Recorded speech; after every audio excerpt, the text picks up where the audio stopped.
20 years ago, a film changed everything.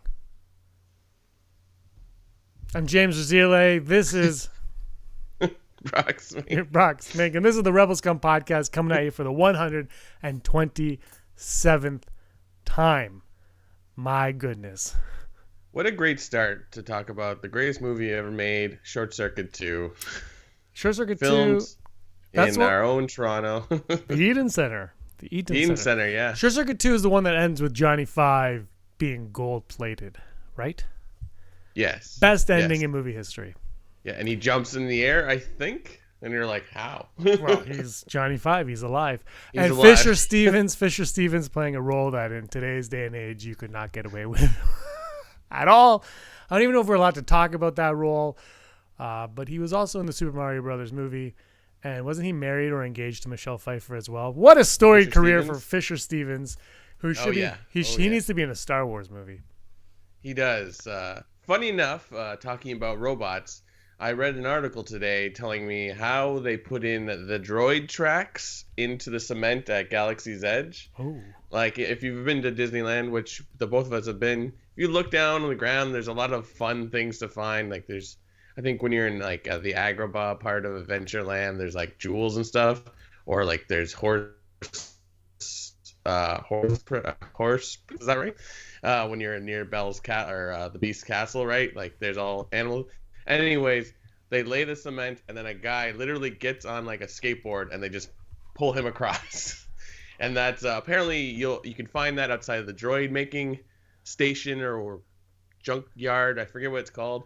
But yeah, definitely when if you go there in the next 5 to 10 years when it's you're able to get into that park, definitely check it around the ground around there. So that's exciting. R2-D2 tracks. That's crazy. Yeah. I didn't know that. I'm excited for Galaxy's Edge. We should have some insider scoop on it soon from one of our Patreons. I'm excited. June, I believe. I won't say their name. I don't want to give anything away. Just in case for privacy purposes, but they'll be there, I believe, June 4th. So fairly early on. Well, earlier than you or I will be there for sure. Yeah. So I can't wait to hear about their experience. And I think it's going to be awesome. I think Galaxy's Edge, it's going to be not so much for, I think, the pre-order people, but, you know, if we go the week after, like you were saying, it might go a few weeks after, it might be a nightmare getting around there for that time. You know, that Millennium Falcon ride, I highly doubt anyone will be on it unless you camp out worse than you did for Celebration Orlando. Mm-hmm. That's where I have. I'm looking forward to going. They say it's going to be like Harry Potter Land times a million, and Harry Potter Land was immersive and amazing. So I'm all in on that one. I'm very excited, and you wonder when people get these like 4-day passes. It's like you can't do these parks in one day. I mean, you can, but you can't. You gotta like be ready to not see everything you want to do, because not even if there's an issue of crowds or weather, it's just a massive place. Yeah. So I'm super excited to go see that. So great. Yeah, James, what are we talking about today? We're talking about Star Wars. Hello. Oh, okay. We have a few things to talk about. We started off the top where it is the 20th anniversary of one of my favorite movies of all time. But Brock, today, because we're actually recording this early enough that it will be posted on the same day, which is a rarity nowadays. Wow. But it's somebody in your life's birthday today, Brock. Yes, it's my girlfriend Reham's birthday. She's the reason I go to Disney so often. No, we like to go to Disney. That's what she says when we make a decision, and that's one of the things I think is truly remarkable about her. Like, oh, I didn't know I wanted to do that, but we. Yep. She's going to kill me when she hears this. She doesn't watch. She's not going to watch. But happy birthday, Reham. Have a great day, and you guys are both going out tonight to Disneyland.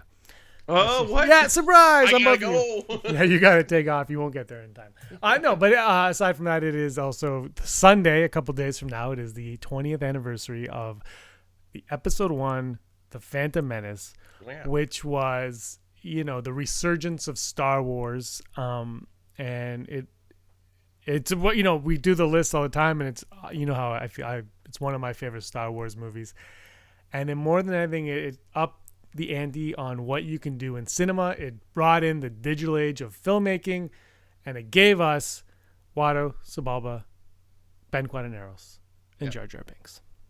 Yeah. Arguably the four most important people in Star Wars. Arguably.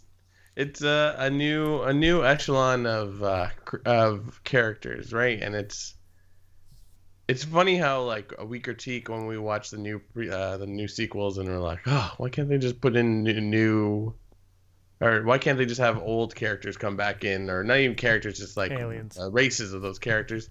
But that's okay. I mean, I think that's the fun of Star Wars, that it's such a massive galaxy that you go to a different place and then everybody looks and talks differently. It's a real statement on multiculturalism. I like that they bring in new characters. I just wish they would interact with some of the old... I'm not new characters, sorry, new aliens. I wish they would interact with some old aliens that we are familiar with, like Rhodians and whatnot.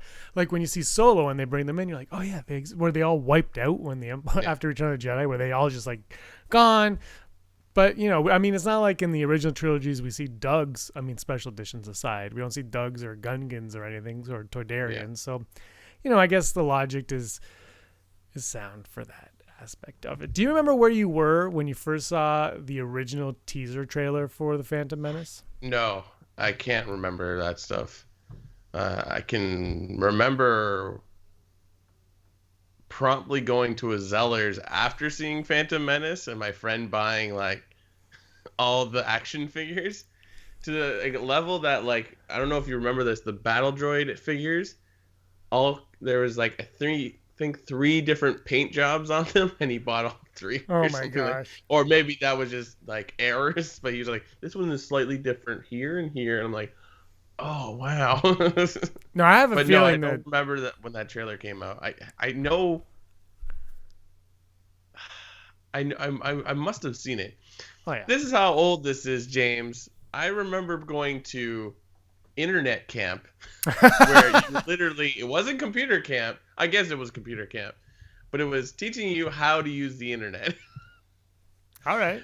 And the only reason I bring that up is because I remember, I guess, Yahoo searching or just searching in general who Jake Lloyd was. AOL. He was from Jingle All the Way, which is what I knew him from. I was a huge fan of that. I remember when they cast him, they were like, the kid from Jingle All the Way. I was like, that's an interesting choice, but sure. Sure, why not? Let's go for it. You know, Samuel L. Jackson, Liam Neeson, Obi-Wan Kenobi, Ewan McGregor, Obi-Wan Kenobi. That's what I call him. He's the only actor that I don't associate with his talents. Ewan McGregor and Natalie Portman, they were gracing the cover of every magazine stand across North America, from what I can tell from my little suburban area of Toronto as a child. The suburbs, the GTA, the Greater Toronto Area. Just call it what it is. Brampton. Well, nobody will know, so I'd say I was in a suburban subplot of a city where I was in a house with picket fences. What are you, from Brampton? Wasn't that you had someone that were like, oh, you must be from Brampton? That was what? In Italy, like, of all places. Yeah. There was this Italian guy who was also English, and he's like, where are you from? And my parents who live in Toronto, they said Toronto, and he goes, oh, like Toronto or like Brampton? It's like, all right, cool. I met somebody else, I can't remember where they're like, oh, hey, like Mississauga? Yeah, actually, yes, you're right on that one at the time. So it was, it's funny. It's always funny to meet people like that. I was actually in high school when the trailer came out, and I had, not your camp, but I was in a computer class where they taught you how to use the internet. And I spent an entire 75-minute class downloading the teaser trailer for, even though I had already seen it on Entertainment Tonight like the night before. I spent the entire time, I had 10 windows open and it was just uploading, and at the end I watched it alone in solitude in that classroom. Yeah, I really can't remember. I think I've told this story before. I remember somehow we got MTV at my house. My dad got some American satellite, and I was watching TRL back in the heyday, and they showed the music video for Duel of the Fates. Duel of the Fates, thank you. And they played it like 3 times. And I'm like, wow, people like Star Wars like I do.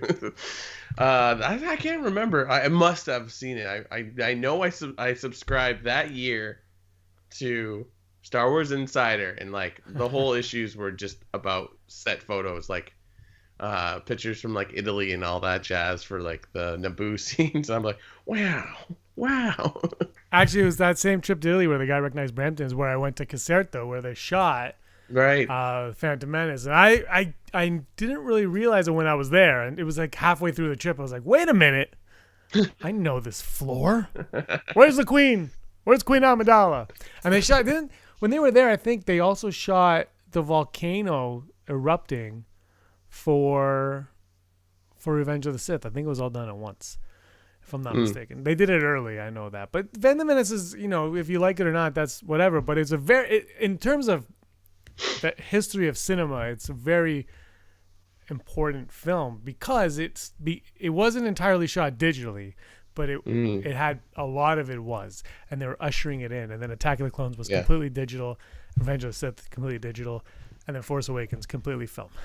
They went right back to the old school, but they changed it. And I had, if you watch Phantom Menace today, I find personally that the prequels hold up quite well in terms of effects and the way they look. They're not the whole thing across the board. There are every once in a while a character that'll pop up and you're like, ooh, that looks like Scooby-Doo. Yeah. But for the most part, I find it's like Jar Jar is pretty solid through most of it. I find that he still looks pretty solid. I think with Jar Jar, his bright colors kind of do give it away that it's CG. But like thinking about it, I feel like Watto and who's the king of the Gungans? Ben Quadinaros. No. Boss Nass. Boss Nass, thank you. They look real. Yes. You know what I mean? Maybe when Boss Nass like that looks like, but like Watto feels real almost, I think, all the time. I mean, I haven't watched Phantom Menace in a while. I've been honestly thinking about watching, if I have like a four days blocked off where I can do this and then recover from it, just watching all the Star Wars movies back to back without stopping. Which I think you can do that in a day, right? They're all under like 2 hours, right? They're just a little over 2 hours. You could do it. It would be tiring. It was definitely a full day. I'll do the math some other time. They did, before Last Jedi, one of the theater chains did like watch them all, like 1 to 7 before it. I don't think they included Rogue One at the time, but that's a long time to spend on it. I watched with Aaron, we watched the prequels in one day, then the original trilogies the next. This is before Force Awakens was a thing. And we probably could have kept going, but at some point you have to say, we need to see the daylight or something. So it was, I will say, she had never seen Phantom Menace or any of the prequels, and I didn't know that. And I told you the story where I just kind of put it in. And I was like, I'm like, you're going to watch this. And she goes, I want to watch Darth Vader. I said, just wait. But when we finished watching the prequels, she knew the originals and she loved the originals, but she was disappointed that the prequel era ended and there was no more in that time period. She wanted to see more in that time period, which I think is not something that a lot of people felt 20 years ago when this movie first was released. There was a lot of, I've mentioned this a few times, but when I was in that internet class, the movie was released and it was cbc.ca or whatever it was 20 years ago. It might have still been that. Yeah. But it was that site. It was on, I think it was on Yahoo. It was one of the articles that they aggregated to the top.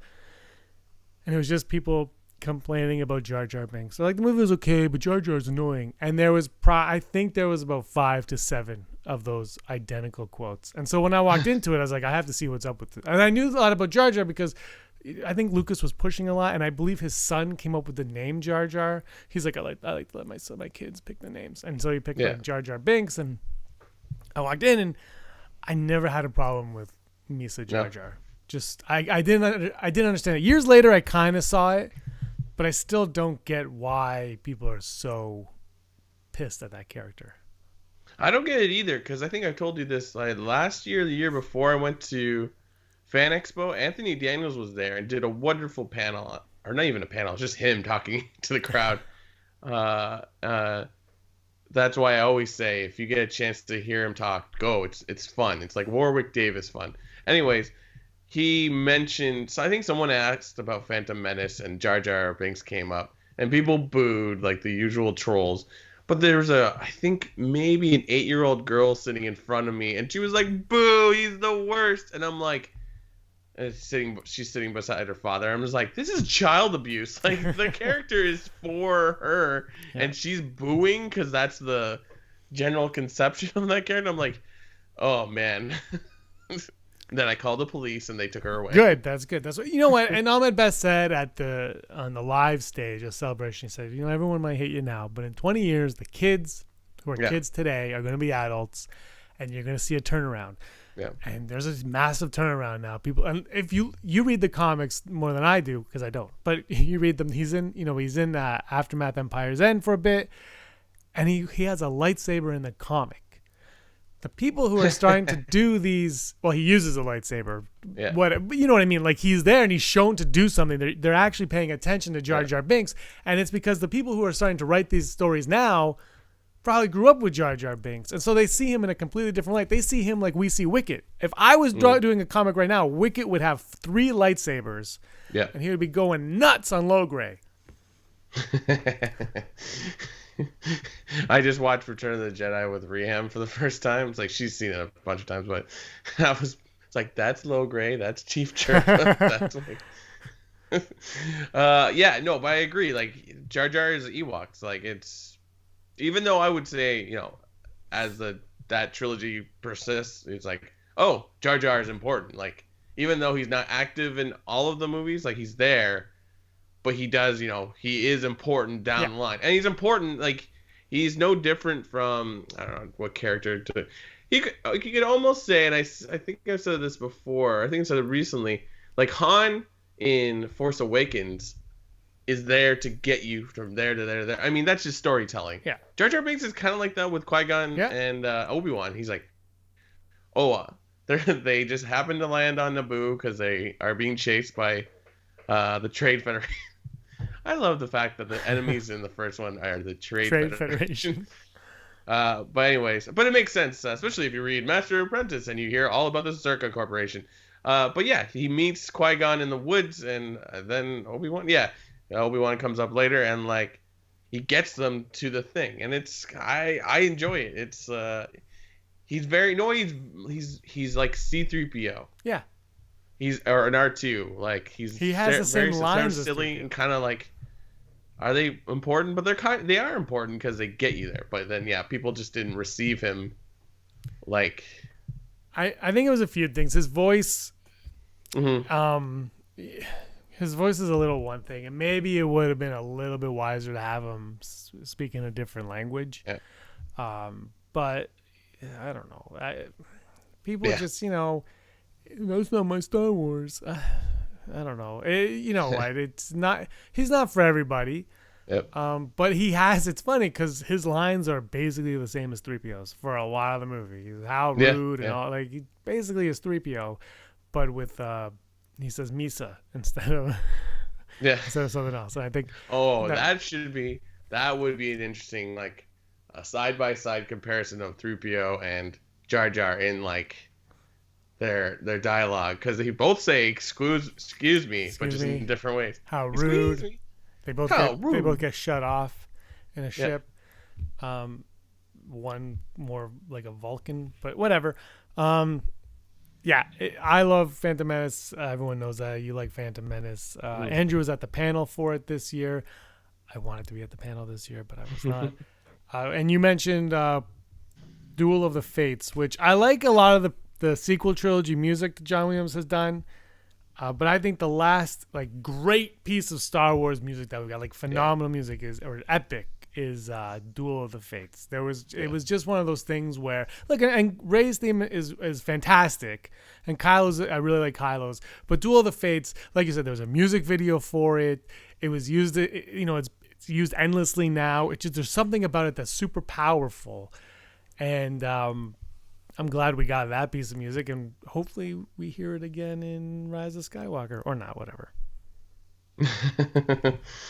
It's funny how you look at music specifically. It's like when you're a kid, that fanfare at the beginning, like you see a lot of YouTube videos where kids see Star Wars for the first time, and the opening crawl, it's like kids are like, wow. And like for our generation, like we weren't alive for the first trilogy, so we kind of just handed the trilogy right away.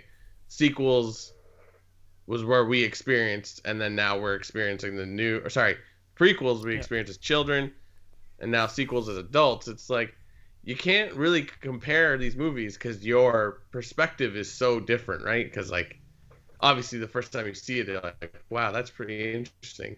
But then your ideals as a kid and as a adult are so different. But John Williams truly a master of the music. Yeah, and let's keep on the. Well, the first time I saw Phantom Menace, like I remember coming home, and my mom asked me how it was, and I was like, I think that's my favorite Star Wars movie. And I was like, it's like Return of the Jedi. I loved it. That was my first thought on that one. But let's stick with the music. Sir John Williams, he's been knighted, I believe. John Williams has seen Rise of Skywalker, which is no real surprise. I think, if anyone is going to see it, it's going to be him and J.J. Abrams and Kathleen Kennedy and Bob Iger. Oh, Bob Iger, I think he said he hasn't seen it all. But John Williams has seen it, and he apparently loves it. That's saying a lot because he's an old man, so he doesn't have to like anything if he doesn't want to. Not that I know John Williams or that he's a cranky old man, but to get excited about these movies after basically seeing all of them, right? Like he's been involved with all. Well, Michael Giacchino did Rogue One. Right? He only wrote the Han Solo's theme in Solo. Yeah. But the main saga, he has been pretty well the music, right? So it's been him. At some point, you love your job, but at some point it just works. So for him to be excited about this, that's a good sign. What do you think about that, James? Yeah, I think it's great. I mean, I didn't think he was ever going to come out and say he hated it, but the fact that he was so excited about it, he wrote, was it 25 minutes or 25% of it already? Right. I think anybody who likes anything artistically knows that when you actually connect with something, you want to get to it right away. There's no delaying it. Because if you do something and you're like, yeah, that was okay, you can put it off for a long time. But when you are actually connected with it, you will finish it in a matter of minutes. And that's what excites me the most, is that it's a genuine feeling if that's actually the case. And I can't wait to hear what it sounds like and looks like. And I honestly, Brock, I think we should do a fanboys road trip. Where do we go? Skywalker Ranch. We sneak in, or we go to J.J. Abrams' house. We go to J.J. Abrams' house. We sneak in and we say, "Hey, let us watch it." If YouTube has taught me nothing, if you go outside and play John Williams' music outside of his house, he'll come out. All right, so let's do it. I wonder how many people have harassed him after that one dude did that. It's a great video, but you're like, ooh, maybe that's not good. We don't recommend or condone that action whatsoever. We're not actually going to do this, but we are going to put up a GoFundMe to GoFund us doing a road trip to Skywalker Ranch where we can go and watch the movie 7 months early. Incomplete, but amazing. They'll let us in. I don't know why they wouldn't let us in. One trilogy John Williams will not be back for is the Benioff and Weiss perhaps trilogy, perhaps more. We're going to just briefly touch on this. So they announced 3 movies. We talked about that last week. And then they announced that the first movie out of the gate will be the Benioff and Weiss movie. But Brock, before that, we heard Kathleen Kennedy say at Celebration that Rian Johnson and Benioff and Weiss and Kathleen Kennedy and everyone were sitting down and planning out the next 10 years of Star Wars. So what do you make of, now that you have all of this information, what do you make of it? I think it's great. I mean, we talked about it when they showed the dates. I like the fact that it's 2 years apart for each movie. For sure. But we even said, well, maybe is it Benioff and Weiss first 3, or is it one of theirs and one of Rian Johnson and one of theirs? I think that's really great. I'm like, cool. I wasn't excited when they announced this, but the internet exploded because Game of Thrones is a big topic right now. Is it? But a little bit. And you know what? Okay, I gotta just get it out of the way. For all you people, this is my Game of Thrones thing. I haven't seen Game of Thrones, but can I just say that James is not gonna understand anything I say. Well, I've been on Twitter, so I might. Then that's all I'm gonna talk about. Okay, this is the last season of Game of Thrones. These shows, it always happens like this. We have to wrap this stuff up. Breaking Bad did it. I can't think of, but Breaking Bad always pops in my head where it's Full House did it. The last season is good, but it's like, oh, that wasn't as exciting because there's no stakes in more to an extent. You understand where you have to go, and also it's a short season. But because these episodes haven't been as good as past seasons, people are immediately throwing Benioff and Weiss under the bus, which is ridiculous. Why are we living in a culture where it's like one person doesn't make something you don't like, and now all of a sudden, oh, they're the worst. But when we announced that Game of Thrones guys were going to take over for something, and we're like, oh wow, that's crazy! Like that's going to be great because we want Game of Thrones is one of the biggest shows in the last 10 years. And now, oh, the season's not good. Are you in, like, I don't know if you've seen these articles, James, where it says, are you worried about Star Wars? Oh yeah. Like, I don't click on them here. out of principle. I don't. It's I'm not giving you that. It was ridiculous. It's like they made Troy. There's a list of movies, and it was like, and then 12 episodes of It's Always Sunny in Philadelphia is like, does this make you happy or worried? I'm like, no one cares what you think. You are going to see the movie. It's like it's ridiculous. Like the episodes have been fine. They haven't been overly exciting, but this is not their fault. This is the fans being overhyped about nothing. I washed my hands of it. Come at me. I'll debate anyone. There's nothing wrong with it. So anyways, I'm very excited for them to do a trilogy. I've heard that the episodes are rushed, but I'm not going to get into it because I haven't seen it and I don't frankly care. So you know what's amazing? Because it's pointless. Yeah, what makes me laugh is I saw Endgame a week after it came out. Mm-hmm. And I went on Twitter and Instagram and didn't give a rat's butt. If you're going to ruin it, you would have ruined it. Nobody ruined Endgame for me. People would put spoilers, and then there'd be like, you would have space not to see it. Game of Thrones. Yeah. I'm pretty sure I know every aspect of every episode that has happened this season of Game of Thrones. Nobody seems to give a crap. It's like, oh, it aired. I have to say everything I hate about this episode. And I'll log on Twitter now on Monday morning, Monday afternoon, and all I see is like, just got up. Let's see what people hate about Game of Thrones today. And that's what tweets are. Exactly. And it's kind of sad. Do you remember all of a year and a half ago, Brock, all that long time ago, when word came out that Kathleen Kennedy and Lucasfilm had hired J.J. Abrams to write and direct Star Wars Episode 9, and there was hate everywhere. Why would you get him? Get Rian Johnson. Rian Johnson is Star Wars. He knows everything about Star Wars. And it was like, do you remember that? Everyone was after it, and then Rian Johnson came out and he said, they offered it to me, but I needed to take some time. Yeah. Then The Last Jedi comes out. Oh my God, Rian Johnson ruined Star Wars. Well, 2 months ago, he was your savior. So let's take a step back and realize that maybe our opinions mean very little because there are people in rooms that make these decisions for better or worse. And you know what? Star Wars isn't Game of Thrones. We don't know what they're going to be. For me, my only hope, and this has nothing to do with Benioff and Weiss, Rian Johnson, J.J. Abrams, whoever. My only hope is whatever they're in a room now doing, and I hope it's actually mapping out the next 10 years of Star Wars. So that, and I said this to Andrew the other day, is I hope, because this way we don't get Aftermath 1. Because, Chuck Wendig is like, well, I'm going to write this. No, you can't, because we don't really know what we're doing yet.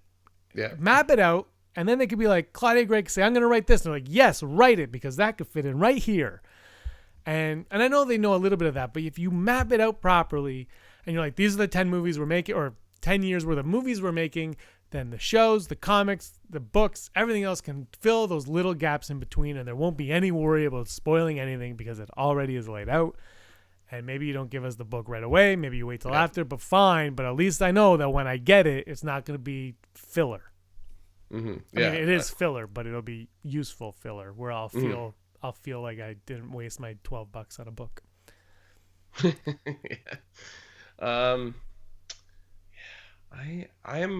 I'm all for what they're doing. I was lost. I got lost in the last part of what you said there. But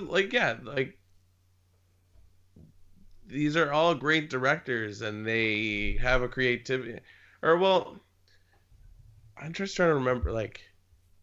Are Benioff and Weiss, they don't direct every episode of? I've heard they've directed something like 3 or 4, and they are directing the finale. That's what I've heard. I don't know because I don't watch it. They're the showrunners. Yeah. So they're the George Lucas. Yeah. So like they can't do everything. So like that's what you gotta keep in mind too. It's like yes, they're like probably have their stamp of approval on everything, but they don't control every single second of it to an extent. You know what I mean? It's a massive team working on all, and I'm sure they'll bring in people that they've worked with. I don't know. We haven't seen anything. We don't even have information. It's not even like. I love how all of a sudden people are jumping back on this like Knights of the Old Republic for them again. It's just like, yeah, I get it because like that's kind of similar to Game of Thrones to an extent, but like. Why do they have to do that? Or like, if they did it, great. I will say one thing that does excite me about that, and that's someone who doesn't watch Game of Thrones, but Game of Thrones is adapted from novels. Yeah. Right? The novels are called Blood and Fire and Brimstone, or Legend, Knees Fire and Heist. Fire Heist. I can't remember. You told me what they were called. But the books are called whatever. Anyway, if they do Knights of the Republic, then they're basically adapting again, which we've never seen in Star Wars. And from what I could tell from Game of Thrones, at least the first 7 seasons, can you think of 2 better people to adapt something into a franchise, into a saga? Yeah. In that regard, I think it makes a lot of sense and it excites me. However, if they want to do something original, that also excites me because why not? Yeah.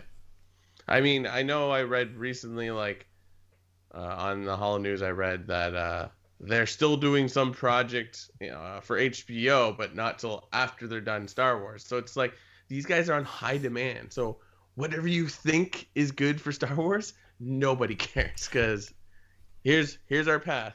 Like it's stuff like Sonic the Hedgehog where people complain just enough that the people making that movie are like, oh, we got to go back and change the look of it. Like, oh my God, like this is X-Men in leather costumes all over again. Like, just deal with it. It might be good. It might be not. Yeah. Who cares? I'll say this. Sonic, yeah, it's weird. I think his eyes were too small. But whatever. Aside from that, I never went online and said anything. Exactly. That's kind of how I saw it. I was just like, why? Because one thing South Park, what are their faces that make South Park? They said early on, they're like, we can make these characters as crude looking as we want. As long as they have big eyes, people will be attracted to them. Yeah. So every time I look at something, I'm like, yeah, if you look at like Frozen, the eyes are massive on that thing. It's like, just, anyway, I don't really give a crap. Sonic isn't for me. It is. Don't wait. Let me rephrase. Oh, I've totally seen that movie. Oh, I'm 100%. I saw it. I was like, this looks amazingly bad. I like the Super Mario Brother movie, so I was all in. But the same thing happened with Ninja Turtles, the Michael Bay one, the first one, when they hired Fichtner to play Shredder, and everyone had that giant outcry. He can't, and nobody wanted him to play it because it had to be a Japanese guy playing Shredder. Yep. Okay, but then you watch the movie and you realize that the story that they were telling was completely different. Yeah, and then they had to go back and just kind of shove the Japanese Shredder in there. Yeah.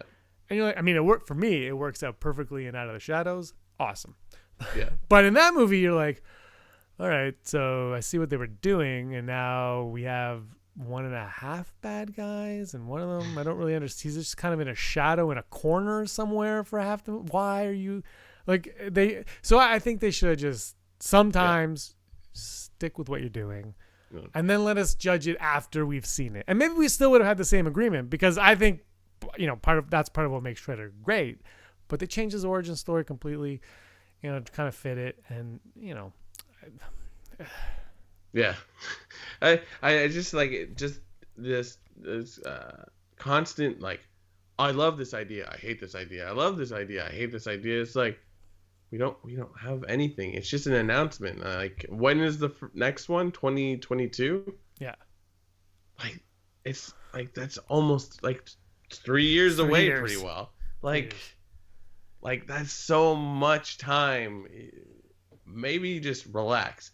Why are we criticizing The Mandalorian, the thing that's coming out now? Not that it needs to be criticized, but you know what I mean? Like, focused on what am I saying?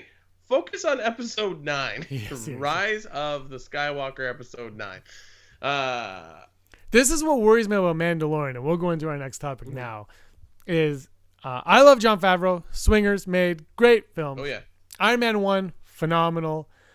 Zathura, probably the second best movie ever made. But look, I'm really looking forward to it, and I thought that panel at Celebration, him and Filoni had a great rapport, and they understood each other, and they respect each other, and they respected Star Wars greatly. But now I'm hearing everybody talk about how Jon Favreau is the savior of Star Wars, and everyone's more excited for The Mandalorian than anything else. This is my fear, though, Brock, is that show comes out, and let's say it's similar to Game of Thrones in style and pace, and it's just slow. Yeah. I don't know, it's that good. Like, all of a sudden, are people going to be this high and mighty on Jon Favreau anymore? Or are they going to be like, he ruined the character I've never heard of. He ruined it all. And that's what I'm worried about is people are starting to get too high on Jon Favreau. Yeah. It's it's like, again, like he's voiced two characters for Star Wars. Otherwise, I don't think he's done. Did he direct any episodes of Clone Wars? No, I don't think so. I think he's good for the company. Like all the things he does, to an extent, he has a good track record. I guess you can say. Yeah. Like he's already worked for Disney on Jungle Book and probably other things, but like. And Iron Man kicked off the MCU. He was instrumental in the Avengers becoming a movie. You know, like he almost directed the Avengers, if you remember. Right. Yeah. He's one of those guys that are characters in like Happy in the Marvel universe is like, yeah, just throw him in places. He makes my nephew happy. Yeah, just there. Yeah. He'll go buy you some cheeseburgers. Spoilers for Endgame. I told you about my nephew and Happy when he showed up at the end, right? Of Endgame. I think so. He literally every single MCU character in existence is in this movie. No spoilers, sorry. And then Happy shows up, and my 9-year-old nephew goes, "Is that Happy? Happy! Uncle James, that's Happy!" I was like, "Why are you so excited to see Jon Favreau?" And it's probably because of Spider-Man, but it was, Jon Favreau pulls at the heartstrings. I think this goes back to Game of Thrones as well. It's like, I think people just like the concept of world building. Mm-hmm. Like people like Happy because like, oh, he was in Iron Man, and then he was also in Spider-Man. He's like that guy that just kind of appears, and you're like, oh, I see how it all. Everyone just wants to know how it fits. So yeah, which is why planning out 10 years is perfect. Which is why you plan out 10 years. It's perfect. Yeah, I mean, I honestly wish I knew more about the story group. If they what do they set down? Like, obviously, when you bring in these directors and writers, you want them to make their own project, but it would be great to be like, okay, so this is what's going to happen. A, B, C, and D. Everything in between, you can make up all you want, and you can use these characters. But I feel like there has to be, not staunch, but like, there has to be a parameter. And then Jon Favreau's like, cool, I'll just make this. Or, Rian Johnson's like, oh, okay, that makes sense. And then da-da-da-da-da. Because at the end of the day, all we really want to know is like, why is this happening? I think that's what the appeal of Game of Thrones is like. Who is Jon Snow? Who's gonna win? Where is this happening? How is she gonna have dragons? Like, that's what people want to know. I mean, that's storytelling, right? So, as long as you get there, like, all the extra stuff is just flavor. You get your Jar Binks or your Happy, and you're like, yeah, that's great. I don't know. No, it's true, and I think that's the one thing we talked about this the other week is, was it a mistake to start with episode 7? When you have episode 7, or not start with episode 7, sorry. Was it a mistake to continue the quote-unquote Skywalker saga and not just do your own thing? Yeah. Because the minute you do that, we all go to the past, and we're pulling at the past, and we need Luke to be Luke with his green lightsaber, he needs to do something cool, and Rey has to be Luke's daughter, and Kylo has to be Han's son, and that's just how it is, because that's how Star Wars has been for 40 years. Everybody is related to everybody. Boba Fett was Vader's brother at one point. Like, everybody was related to everybody. And that's what we are accustomed to, and that's what we expect from it. So if they would have come out and been like, we're making episode 7, Han Solo is going to be in it, but really, we're kicking off, and it's going in this direction and following these characters, and we're going to do 7, 8, 9, then we're going to do 10, 11, 12. And you know what? Star Wars is just always going to continue like that. I think that way, then the story group and everybody involved could have come up with their own story, their own game plan for the next 10, 15, 20 years and not have to worry about anything. And I like what we're getting, but I just think now, like, we're getting this Benioff and Wife trilogy, saga, whatever it is it going to be episode 10? Are they just going to be like, by the way, it's still Star Wars, it's episode 10, but the Skywalker stuff is done, we're starting new? Or is it going to be part 1, like another episode 1? Like, are they going to confuse people now is another problem. There's another issue that they might be facing. It doesn't matter what they try to do. Whatever movie comes out after Rise of Skywalker, everyone's like, oh, so is this the continuation of that? Because they haven't known otherwise. And the people aren't, I mean, I guess you could advertise it as best you can. I know my parents are going to be like, oh, so are the characters from that movie going to be in this movie? And you'll be like, yes. Yeah. So it's what happened with Rogue One. Yeah, exactly. That's the exact case in point. People kind of seem to get over that pretty quickly, though, I think. When the Death Star shows up. It's not going to be upsetting, but it's just like, you know what's going to happen. You know your dad's going to ask you. So like, oh, so where's Finn in this? Or, when's that Rey girl going to show up? That's true. Whatever. It's Star Wars, and we'll all get over it eventually. And I have a question for you, and this is one thing I really want to talk about with this Jon Favreau and everybody loving Jon Favreau, and the way he did kind of spearhead the MCU, and then he in this Jungle Book, they gave him Lion King. Do you think there is a point in time as he gets older that maybe he would want to be maybe kind of being mentored to fill Kathleen Kennedy's role? Because she'll be there probably for another 10 years or so. Yeah. But eventually she's going to retire or step down, whatever. I mean, that's just what happens. Yeah. Do you think there's a chance that Jon Favreau might be wanting that mantle? I don't know. Like, what is Kathleen Kennedy's past? Like, has she ever made a movie, or she's just always been in the movie business? She's been in the business since 77, 79, a long time. Yeah, but like, I remember watching one of the times I've seen her not be a Star Wars person is like in that Spielberg documentary. I'm like, oh, that's her. And like, so she's been around, people know her. I just like, I can't say it wouldn't be a good or bad idea. I mean, if that's what they want to do, that's what they want to do. But like, I'm sure he would do a good job and what have you. But like, Favreau being an actor and a director, it's like, I don't want to say Kathleen Kennedy has an easier job, like, but I don't know if you've been on YouTube, Brock, but I feel sometimes, I know she's making $8 bazillion a year, but sometimes I actually feel bad.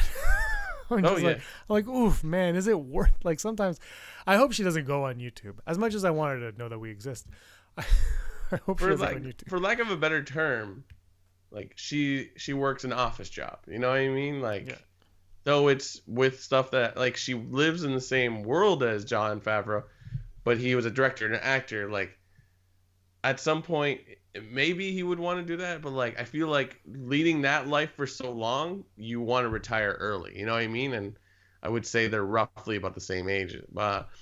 Would he be great at the helm? I mean, I guess he's technically in charge of all the content that's going to Disney Plus, correct? Or is he just leading Mandalorian? I thought he had like more of a creative control over all those shows. No, he's doing Mandalorian and season 2 of Mandalorian. I think is still a rumor, but word is he's just those, I think. So is he just showrunner for Mandalorian? Yeah, and I think at the panel, I believe he said he wrote all of them, at least the first draft, and then Filoni and he always sent it to Filoni, and they looked at it, and they seem like a good pairing. And I'm just curious about Favreau because he's got that producing side to him, and he's getting older. And what is he more comfortable with? I feel like he's more of a director, but he's taken his position as showrunner in The Mandalorian. And if he loves Star Wars this much, and Bob Iger like maybe offers it to him, I'd be curious how that would play out, because he's a smart filmmaker. Yeah. I mean, he created Vince Vaughn. Do you know what I mean? Like, yeah, Vince. Yeah, I mean, he did. he just wrote Vince Vaughn. He was smart enough to be like, this guy is a character, and he wrote him. And then Spielberg saw it and said, well, he's got to be in Jurassic Park 2. And he put him in there, and then he did that movie with John Travolta, and then Old School, and the rest is history. But and if you haven't seen Made, I'm telling you to watch Made. Yeah, I don't know. It's just I think if they wanted to do that, I would be for it. But I think there's so many people that you need to make these projects work.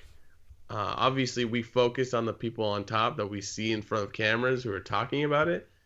But there's a million other people underneath. You can't tell me that someone working with Kathleen Kennedy every day isn't more likely to become her replacement. I feel like it shouldn't be on, like, Jon Favreau would do a great job, because I know I always respect an actor that takes the time to learn all the other things. And I think a lot of actors do, but like the ones that can edit and write and direct and produce, and it's like, oh wow, you really care about film. But like, yeah, it makes more sense to me that she's grooming her replacement. If it sounds weird, because like you said, she probably will work for another decade, because at least she's not that old. I don't think she's in her 40s, maybe. No, I think 50s. I think she's in her 60s, Brock. Yeah, so like, I mean, it sounds like an exciting job. I'm sure it's very stressful. But yeah, again, so many unknowns. But like, I don't think the focus should be on, oh, we know Jon Favreau, therefore he's good at the job, or he deserves to have it. I'm like, that doesn't make any sense. Like, it's like if she's 65. Oh wow, so maybe less than a decade. Who knows? I mean, it's a pretty interesting job. I would like to work it as long as possible. Absolutely. But the one thing with Jon Favreau that is intriguing is he has now worked under Kathleen Kennedy, who he also respects greatly. Everybody except for YouTubers respect her. And but also Kevin Feige. He's worked under Kevin Feige, and he was there from the beginning to see that grow with Kevin Feige. And he was there at the end of the Infinity Saga, because everything's a saga. But he's been there for it all. So that's one thing that intrigues me about the possibility of Jon Favreau being groomed or grooming himself. Yeah. You know, maybe he's like, it could be one of those things where right now, no interest, but he knows Kathleen Kennedy, or maybe even Kevin Feige, one of those two, right? And he could be like, I see myself in that position going forward, because I am a storyteller who just loves the whole aspect of it. Or maybe he's just happy, you know, and he's just like, no, I don't know. Yeah, who knows? I meant happy from Spider-Man and Iron Man, not that. By the way, Homecoming 2, which my nephew yelled at me because that's not what it's called. Can't wait for it. Sorry, what did you say? I'm looking forward to Spider-Man 2. Oh yeah, that's great. Just saying. I'm glad that was his name, Ned, his friend Ned. Yeah. Glad he's back. Best part of I won't say it. Let's go to the odds. What are the odds? Never tell me them. Today's odds are brought to us in part by Patreon. Patreon, proud supporter of this podcast and everyone else's. Our Patreons are, you want me to go first? Yep. Here we go. Patreon. Heidi. The first one is Heidi, and I have to say her last name correctly. It's Heidi Feder, Barry Brophy, Dennis Allen, Christine, Allison. If you haven't seen my Never Tell Me the Odds with Christine, you got to check it out.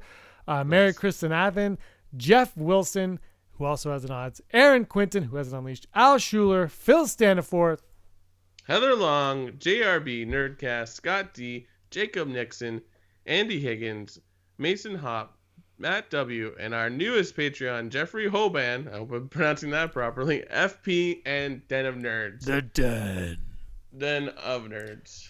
Den. Today, our first odd today is a special guest coming to us from his YouTube channel, Tight Talk. He's been wanting to collaborate for a year, and they were supposed to when he slept in.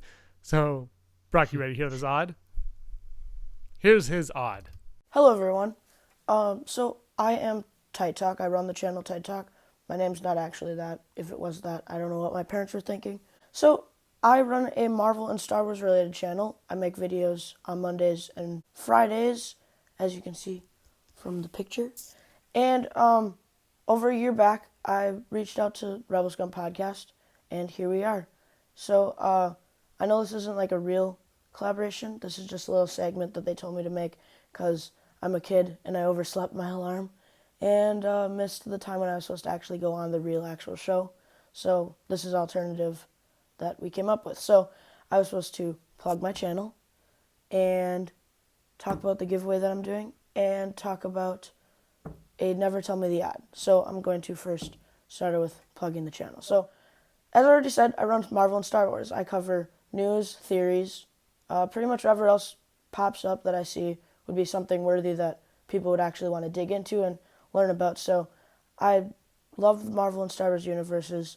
It started out, I loved Star Wars in the beginning, and then I saw the last 10 minutes of the original Avengers movie, and I had started watching the Marvel movies, so it's kind of weird that I cover more Marvel stuff now than Star Wars, but with all the things happening on Star Wars soon is going to come videos of Star Wars, so that'll be cool.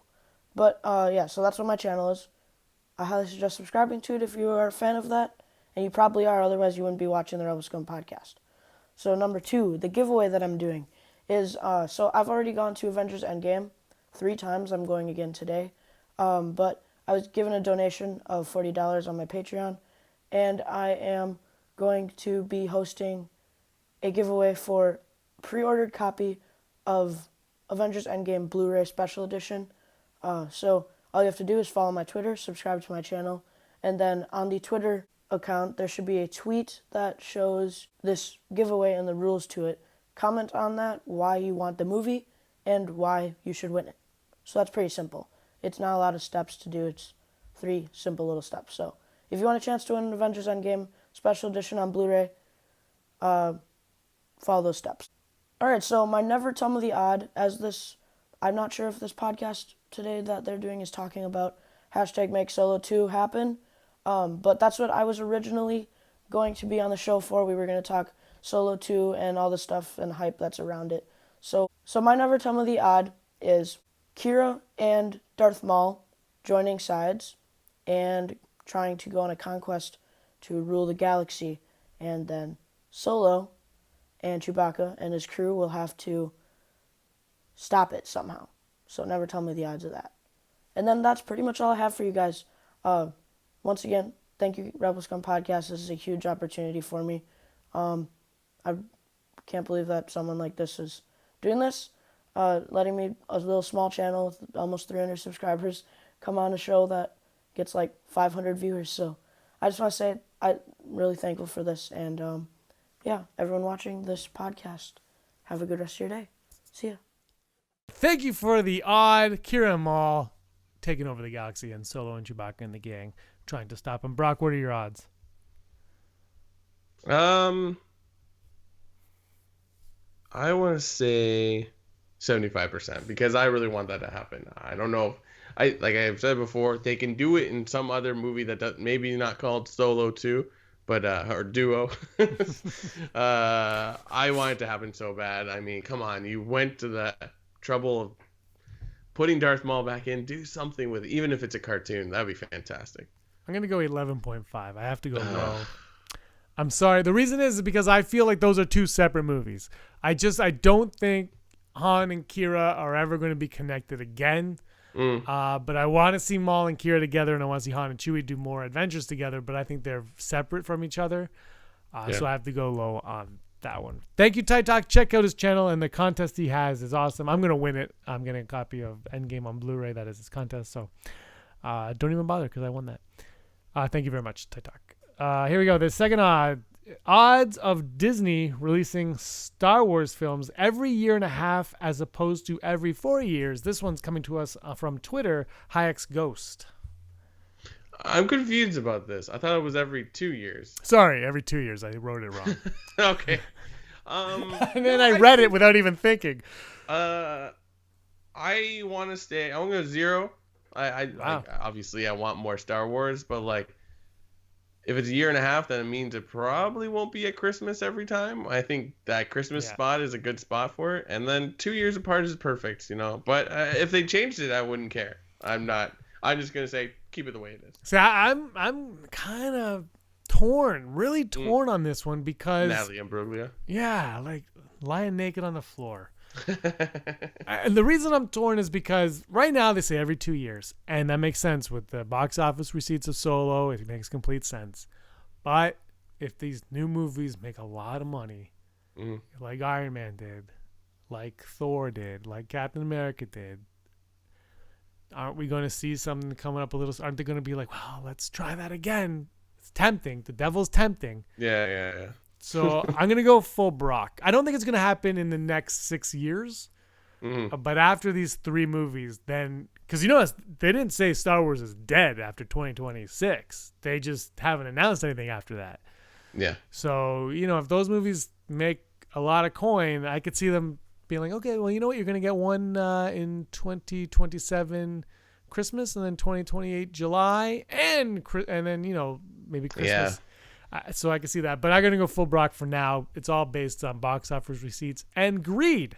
Greedo. Here we go. Our final odd today: the odds of Gungans and Ewoks appearing at some point in Rise of Skywalker. And here's my thing: at the end of Return of the Jedi, the special edition, they take out Yub Nub, and we're all disappointed, but they add Gungans. That's my point. they add, Gungans and Coruscant and all that stuff. Yeah. So. If you think about it, this is going to be the end of it all. Maybe are they going to go back and show something on that scale again? And if they do, they can't ignore. Maybe Ewoks they can ignore because they're isolated on Endor, but you can't ignore Gungans and Coruscant and Naboo and all the other planets. So, the odds, Brock. I'm gonna have to go full Brock because it's just like it'd be awesome, but I don't think it's gonna happen.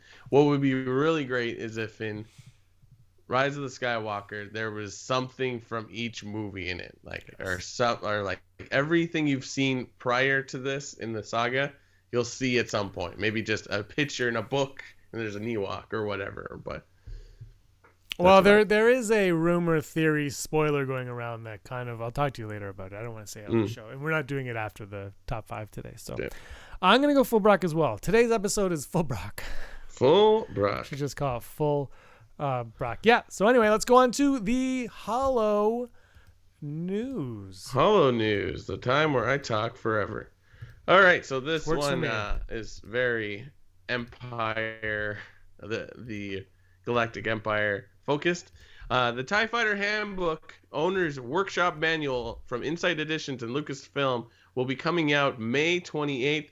I was gifted the Millennium Falcon Owner's Guide by my own partner here, James, for a birthday. It's quite an excellent book. It's going to be written by the same authors, Ryder Wyndham, Chris Reef, and Chris Travis, who they will just, again, it's sort of like an owner's manual where it's like, oh, here's what the hyperdrive looks like, and this is what it looks like in the sleeping quarters. But because there's so many TIE fighters, we're going to see more variation of the different versions. You're going to learn stuff like how they fly, how certain ones can fly and outmaneuver X-Wings, or how apparently the Emperor had them create, or no, sorry, not the Emperor, the Tarkin is like, oh, this should work so that they don't consume this much energy, and also where the black box is, so when they get blown up, at least they can find out what happened. It's like they got blown out of the sky like womp rats is what happened. But one of the interesting things going on in this book, it reveals that Emperor Palpatine wanted them to intimidate the Empire's enemies by letting out a noise akin to a screech from a bird of prey. So as much as there's an actual reason why the TIE fighters make that noise, this is why they do in the narrative. The noise will make our enemies freeze behind the triggers and controls of their own weapons. The noise will be the last sound they hear before the starfighter opens fire. So yeah, that comes out May 28th. It is a must-have for all Star Wars fans. And going on with the category of TIE fighters, in Park City in the States, I believe that's in Colorado, because I think Park City has to do with South Park. An artist named Randy Christ put together a replica of the TIE fighter crash from Star Wars Episode 7, The Force Awakens, using plywood, styrofoam, and some old pipe. So this was for May the 4th, and I believe it's there for a couple of months. He even used a shotgun to give the piece lifelike battle scars that would have caused the crash. So then, as I said, is in Park City. It's located 1 mile north of Heber on the west side of U.S. Highway 40. And it's sponsored by Sock City and Park City, which apparently has amazing Star Wars socks. But go check it out because it'll be there till at least June-ish, maybe early June, maybe mid, who knows. Or maybe they'll be there forever. That'd be fantastic. And finally, we're returning to a story that we talked about a couple weeks ago. The Darth Vader suit that was going up for auction, owned by Bryce Eller, who would wear it to like award shows and special events. It wasn't officially a movie version, but it was like made of the same. Like quality was exactly as a movie, which is never probably worn by David Prowse. It was supposed to go on auction with auctioneer Bonhams, but then it was withdrawn earlier this week with very little information, just that Bonhams, together with Mr. Bryce Eller and the Lucas Museum of Narrative Art, agreed to withdraw from auction the Darth Vader costume from Empire Strikes Back. So apparently it was a movie one. I think it was supposed to go for like $1 million. So it's very interesting that it got yanked like this, but having the Lucas Museum kind of jump in, that says like, ooh, it's going to go somewhere cool. So that's fun. It's neat to see these stories continue on. But outside of that, that has been your Hollow News. Hollow News. Okay. It's live from Coruscant. Remember those days? Live from Coruscant. Top 5. Oof, I'm out of breath. Top 5. Top five. Top five moments from the Rise of Skywalker trailer, which debuted a month ago. Over a month ago now. Can you believe that? We've had this trailer in our lives for over a month. It's been, I went home recently. My dad's like, wow, they really like that trailer. Everyone's talking about it. I'm like, yeah. Yeah, it's great. So these are our top. We haven't done top 5 moments of this trailer yet because there's been so much stuff to talk about. Guys, thanks for sticking with us. Give us a like and a subscribe. And pretend I said this earlier on. We have to start saying this. I like when we do the live streams, it starts off, and I don't know if it's the same person every week, but shout out to you guys that come on the live streams. It means a lot to us. But there's always somebody right away like, give it a like and a subscribe. And I'm like, oh, I guess I should say that. I forget. And also, we have a live stream this upcoming Monday. Monday, live stream every Monday in our Patreon. Get on Patreon. A lot of cool stuff happening there as well. You get to watch the new Outlander Club podcast where we interview people about their fandom. And Brock will be on that show soon. Good. Yeah. Anyway, today's top 5 Rise of Skywalker moments. Because you're out of breath, Brock, I will go first. And mine's very simple. My number 5 is when Rey hugs Leia. I feel like that is going to be I have no idea about this, but I'm kind of thinking that is a crucial moment in the film. You know, because they've already hugged after Han's passing. And they're in like some forest area, and I feel like that is going to be a big moment in the movie. It's going to be a moment where Rey leaves the Resistance, possibly forever, in one way or another. She may never see Leia again. That might be their last moment together. So I'm going to go with that as number 5. Plus, I mean, Carrie Fisher. Yeah, exactly. My number 5 is going to be controversial, but I don't care, and you know I'm going to say this. The Palpatine laugh at the end. It deserves to be in top 5. I'm not going to argue that. But it's the least exciting part of it. And, like, Palpatine in this movie, I'm still on the fence whether I want it to happen or not. So it's number 5, because I'll give the respect it's due. That's not even on my top 5. Oh, baby.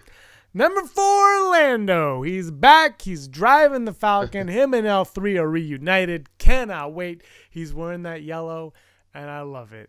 Bring it on, Donald Glover. Or Billy D. Williams. Or that's my number 4, too, because Lando needs to be there, and it's good that somebody is riding with Chewbacca. Again, I know Rey was technically, but... I absolutely love that. Number 3, Jabba's sail barge, or whatever the hell Poe, Finn, and C-3PO are riding in that shot. I have no idea what it is. It looks like a lot of fun. And I can't... this movie looks like it's just going to be a lot of fun. And that scene looks like it's going to be a lot of fun. And it harkens back to Tatooine, Jabba's palace. For me, a lot. Anyway, personally, that's what I kind of got from that, was that vibe. And that's my number 3 because it excites me. Yeah, that whole part, and then like you see that cloud and the swoops come out of it, like it's so great. It didn't make my list, but obviously very, very exciting visual. We're on number 3. 3. Yeah, my number 3 is the Leia Rey hug, because that really stood out for me, and I was just like, oh, what is this? Why is she sad? I mean, so many different things. Your mind just goes in different directions. And again, Carrie Fisher, just to see her again, you're like, yes. That's just the beginning of the movie. They're like, oh, good to see you. And they hug, and that's it. My number 2, Kylo's stabbing a guy. That's my number 2 as well. It's awesome. He's stabbing a guy. See, I didn't think of it as stabbing. I felt like he's running and he's grabbing them and then sort of like wham, like, you know what I mean? Well, yeah, but it's still like a stab motion. He's holding, like it's I see, I gotcha. Just a hand stab. Yeah, like a lightsaber stab. He's like a WWF wrestler, or WWE. Sorry, jeez. And he's like body slamming him. A body slam, yeah. I like it because it kind of looks like a Knight of Ren. You're like, who is that? Yeah. And then the background is all like a pinkish red, so it's like, ooh, what's this visual? And he's with stormtroopers. Yeah. So what if that's a clone and Hux actually got his clone army? Oh no, wait, Kylo wanted a clone army. I'm confused. Who is Django? And my number 1, it's Rey doing the backflip. Yep. It's Rey doing the backflip. Yep. It's awesome. I don't care. It's awesome. They sold me in like, what was that? The first 10 seconds of it. Just like, oh my god! And I know it's not real, but it's just like, wow. It doesn't matter. It's that moment is prequel-esque in the way the Jedi moved in the prequels. They moved unrealistically, in a good way. Yeah. And that's what we want. We want to see Rey become this awesome Jedi. And that shot, you're like, all right, she's one with the Force. Yeah, exactly. It's everything I think George Lucas has been dreaming of for the last 40 years. It looks so great. And again, it's another point. Again, I know it's a teaser trailer. I get it. Like, they want to send you clips. They're like, oh, what does that mean? But it's one of the top reasons, like, oh, what's happening? What's going on? Is that Kylo? Are they friends? Are they enemies? What's happening? So it's amazing how beautiful. Everybody viewed that. So many people viewed that differently with different points of view. Yeah. And I love that sound of her in breathing heavily, and then the next sound you hear Luke narrating, and then you hear the scream of a TIE fighter coming, and you're like, oh, it's just so much happening. But yeah, it's wonderful. The first episode of Outlander Club that's coming out is I interview Robin Vogt from Brick City Blockade, and we're talking about how this could be. I think for me personally, this might be my favorite Star Wars teaser. I think he was on the same wavelength. It just, and I watched, and the original trilogy, I don't think they even, if you watch those, they're terrible because they didn't know how to make trailers back then. Mm-hmm. But the prequel, like Phantom Menace has a phenomenal one. I think Attack of the Clones and Revenge of the Sith both have really great trailers. And Force Awakens, I don't think anyone can argue Chewie were home. But this one just grabs me in a way that I remember I was talking about how it would be like an amazing trailer. But there's something about this one that just grabs me personally, and so on a personal level, I think it might be my favorite Star Wars trailer. Yeah, I think you might be right. Like that should be once. I guess we could do it now, but like maybe once the Rise of Skywalker comes out, we should just review all trailers, teasers in full, and say this one was good and this one was not good. Well, we're gonna get that one possibly in October if all goes according to plan. So then we can judge it by then. But yeah, I don't know. I did like the teaser for Force Awakens better than that full trailer for Force Awakens. I know that. I'm pretty sure. Mm-hmm. But the Japanese trailer for Force Awakens, I think I liked even better than the American one. I think. I have no idea anymore. Yeah. No, it's just thinking of those just gets me so excited. We are 7 months away from this movie's release. Phantom Menace is 20 years old. We're getting old. We're getting old. All right, Brock, I'll let you go. Enjoy your date night. Happy birthday, Reham. Happy birthday, Phantom Menace. Happy birthday, Brock, in a month. Happy birthday to you too. And as always, thanks for watching. Give us a like, give us a subscribe. And Brock, you were always scum. Phantom Scum. Happy birthday, Reham. Hey scumbags, thanks for watching. Don't forget to give us a thumbs up on our video. As always, please subscribe to our YouTube channel, Rebel Scum Podcast, for all the latest videos.